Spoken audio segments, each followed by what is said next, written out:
Hey everybody, GC13 here. On this Halloween, the spookiest day of 2020, I find my thoughts drawn to another spooky place. A spooky household up and down, from the bat in the belfry to the ghosts in the basement, annoying as they may be. It's time to talk about the spookiest people in OKKO, the Metal family.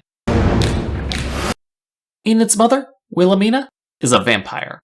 Ever such a delightful woman, it's actually hard to see where any of Enid's teenage angst is coming from. Hello, hi, here I am, a customer! Oh, right.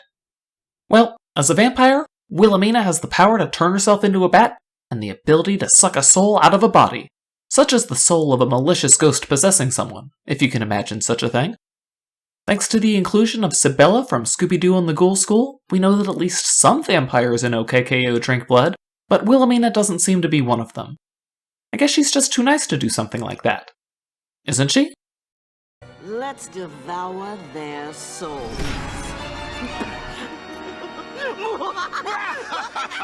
Oh, we're just messing with you. Yeah, she's probably too nice to do something like that.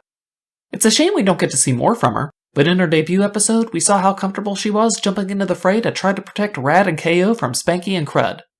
Even though Enid thinks she's embarrassing, I think everyone would grade her an A+.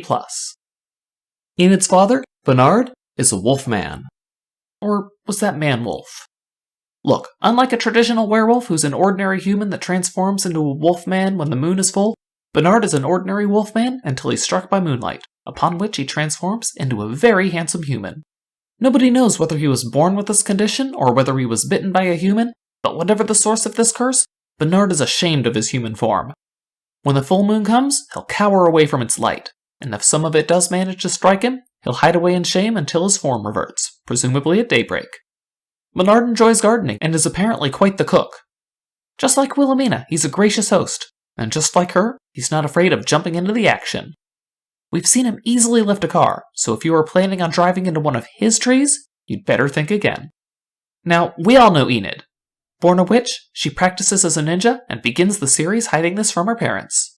At first, they're not happy about their daughter abandoning the family's tradition of spookiness, but after they get a demonstration of just how spooky ninjas can be, Wilhamena and Bernard wholeheartedly embrace Enid's ninja side.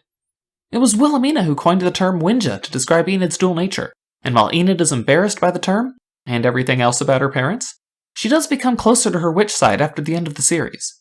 She rides off to witch college, and while she continues to wear ninja-styled garb and use her ninja skills, she becomes far more comfortable using her witch magic as well. The final members of Enid's family are her little brothers, Boris and Icky. They don't get any lines in either of their episodes, unfortunately, but we do know that they go to Ghoul School and got the lead roles in the school play. Oh, and their heads are detachable and can be thrown at people. As friendly as they can be, the first we see of them is actually them giving KO their spookiest greeting. They become good buds with him later, though, and the three of them set up the picnic for Enid and her friends. While of the three, only KO takes an active part in the picnic, Boris and Icky still hang around and have fun, and are there when KO needs them. Thanks to some sketches from one of the storyboarders for Parents' Day, however, we can get a look at what might have been for Boris and Icky. Using their spooky powers to try to scare their big sister, hanging out with her watching anime, or just asking for candy. Actually, that last one is pretty interesting, since it has such a different design for Wilhamena and shows that at one point in brainstorming, Enid's family was nocturnal. Though, I guess for all we know, they still are. Still, they were eating dinner at the normal time at least.